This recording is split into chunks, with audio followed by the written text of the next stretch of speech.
שלום לכולם ובוקר טוב, הגענו להרצליה ועכשיו אנחנו מתחילים את היום. עמותת לא לאלימות נגד נשים, עמותה שפועלת כבר 48 שנה בתחום של מניעה וצמצום של תופעת אלימות כלפי נשים במשפחה. העמותה מפעילה 3 מקלטים היום לנשים נפגעות אלימות, כמובן שהמיקומים שלהם חסויים, ומפעילה גם דירות מעבר וקו סיוע, והמטרה היא לתת מענה וכתובת לנשים שחוות כל מיני סוגים של אלימות במשפחה. לתת להם מקום בטוח להיות בו, מקום בטוח לחיות להן ולילדים שלהן, מקום בטוח לחיות בו, להתפתח בו, שהן יוכלו לפתח את החיים שלהן מחדש. אחרי לרוב נשים שחוות אלימות במשפחה, החיים שלהן נקטעים בהרבה מובנים. גם העבודה, גם השכלה, יכולת להתפתח. אז המקום הזה ממש מעניק להם חיים מחודשים. כן, תראה, זה נושא מורכב, קצת כמו בפגיעות מיניות. אנחנו רואים עלייה בשנים האחרונות, אבל זה לא בהכרח אומר שיש עלייה בכמות המקרים, אלא יש עלייה בדיווחים. זאת אומרת, בעבר היה הרבה פחות מודעות לזה שבכלל יש מקלטים ומרחבים בטוחים לנשים שנפגעו באלימות, ולכן יש תת דיווח, קצת כמו בפגיעות מיניות, בסטטיסטיקות של זה באוכלוסייה. והיום אנחנו רואים יותר דיווחים, זה לא בהכרח אומר שיש יותר אלימות, אלא יש יותר מודעות לאלימות הזאת, ולכן יותר מקרים מגיעים. אני כן יכול להגיד ספציפית על השנה וחצי האחרונות בתוך המלחמה, שיש ירידה. זאת אומרת, במלחמה יש ירידה משמעותית. גם פה אני לא בטוח שזה אומר שיש ירידה באלימות, אלא ירידה בדיווח. כלומר, עדיין יש בתים שנשים חוות בהם אלימות. מצד שני גם יש הרבה גברים שיצאו לחזית.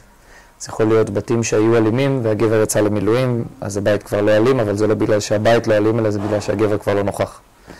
אז זה משהו ככה שאנחנו מסתכלים עליו וכל פעם לומדים איך לעבוד איתו. לרוב אוכלוסיית הנשים, אוכלוסיות הנשים הכי פגיעות, זה נשים שיש להן פחות מעגלי תמיכה. זאת אומרת, זה יכול להיות עולות חדשות, זה יכול להיות נשים שנותרו לבד, אולי שאין תמיכה משפחתית, שאין תמיכה חברתית. מה שקורה זה כשיש מעגלי תמיכה, אז יש למי לפנות. והנשים שחוות הכי הרבה פגיעה, זה אלה שאין להם למי לפנות, והן נשארות מאוד לבד בתוך הסיטואציה הזאת. אז מה שאנחנו רואים כאן זה קצת מסביר בצורה ויזואלית ויפה על הפעילויות שהעמותה שלנו מפעילה. אז התחלתי לספר לכם מקודם, העמותה מפעילה 3 מקלטים ו3 דירות מעבר ברחבי הארץ, כמובן המיקומים שלהם חסויים מהסיבות הברורות מאליהן.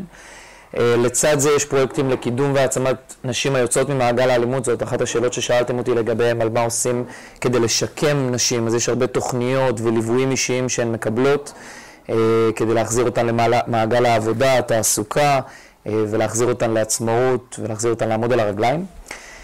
הפעלת מערך הסברה, אז יש לנו גם בחברות וארגונים למבוגרים ומבוגרות, ולצד הדבר הזה התוכנית החינוכית שאני מנהל, שאנחנו מעבירים במסגרות חינוכיות פורמליות ובלתי פורמליות, גם לבני ובנות נוער וגם להורים למתבגרים וגם לצוותים חינוכיים.